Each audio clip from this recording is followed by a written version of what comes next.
প্রবাস জীবন যে কি কষ্ট সেটা শুধু তারাই জানে যারা প্রবাসে থাকে। হ্যালো এভরিওয়ান, আসসালামু আলাইকুম। সবাই কেমন আছেন? আশা করছি সবাই অনেক ভালো আছে। আজকে আপনাদের সাথে আমি একটা কষ্টের কথা শেয়ার করছি। ছোটবেলায় বাবা মাকে হারিয়েছি। গার্ডিয়ান বলতে আমার বড় ভাইই ছিল। ছোট থেকেই দেখে আসছি উনি খুব কষ্ট করছে। নিজের পড়াশোনার খরচ নিজে চালিয়েছে, সংসার চালিয়েছে, মসজিদে ইমামতি করেছে, পাশাপাশি মানুষদের সাথে মাটি পর্যন্ত কেটেছে। এটা নিয়ে এলাকার মানুষ কত হাসাহাসি করেছে যে একটা শিক্ষিত ছেলে মাটি কাটছে। ছোট থেকেই দেখে আসছি উনি সংসারের ভার নিজের কাঁধে নিয়েছে। কখনো বুঝতেই দেয়নি অভাব কি জিনিস। নিজের টাকা দিয়ে নিজে বাড়ি করেছে, পড়াশোনা শেষ করে নিজের টাকা খরচ করে বিয়ে করেছে। আজকে তার ফুটফুটে 3টা ছেলে রয়েছে। সকল কিছুর মায়া ত্যাগ করে আজকে থেকে উনি প্রবাস জীবন শুরু করতে যাচ্ছে। আজ আমার ভাই তার বাচ্চাদেরকে ধরে যে পরিমাণ কান্না করছে, আমি এমনভাবে আগে তাকে কখনো কাঁদতে দেখিনি। আমি শুধু বারবার তার থেকে পালিয়েছি, কারণ তার থেকে তাকালে আমি আমার চোখের পানি ধরে রাখতে পারবো না।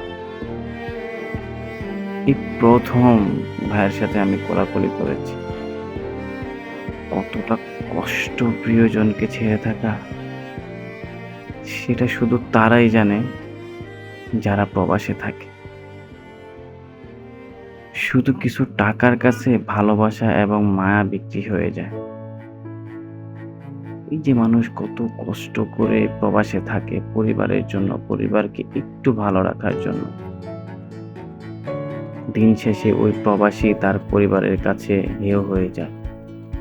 তার পরিবারের কাছে কোনো মূল্য থাকে না। 5 বছর 10 বছর বিদেশ করার পর যদি বলে যে আমি আর পারছি না, কিছু টাকা পয়সা জমানো থাকলে আমি ওটা দিয়ে ব্যবসা বাণিজ্য করে খাবো, তখন পরিবার বলে যে তুমি কি দিয়েছো? অথচ এই প্রবাসের টাকা দিয়ে তার ছোট বোনকে বিয়ে দিয়েছে, তার বাবা মার চিকিৎসার খরচ চালিয়েছে, তার ভাইদেরকে পড়াশোনা করিয়েছে, তার আত্মীয় স্বজনদের যত আবদার আছে সবগুলো মিটিয়েছে। আজকে দিন শেষে ওই প্রবাসীকেই তারা প্রশ্ন করে যে তুমি এত বছর বিদেশ করে কি করেছো? মানুষ ব্যবসা বাণিজ্য করে অনেক বড় হয়ে গেছে, তুমি কি করেছো? আসলে আমরা যারা পরিবারের অংশ, তারা যদি একটু বুঝি তাহলে তাদের কষ্টটা একটু কম হবে। এই জিনিসটা সবাই বোঝে না। সর্বোপরি একটা কথাই বলবো, যারা সকল মায়া ত্যাগ করে প্রবাস জীবন যাপন করছেন, যারা শুধু পরিবারের সুখের জন্য প্রবাসে থেকেছেন, তাদেরকে আমার সালাম।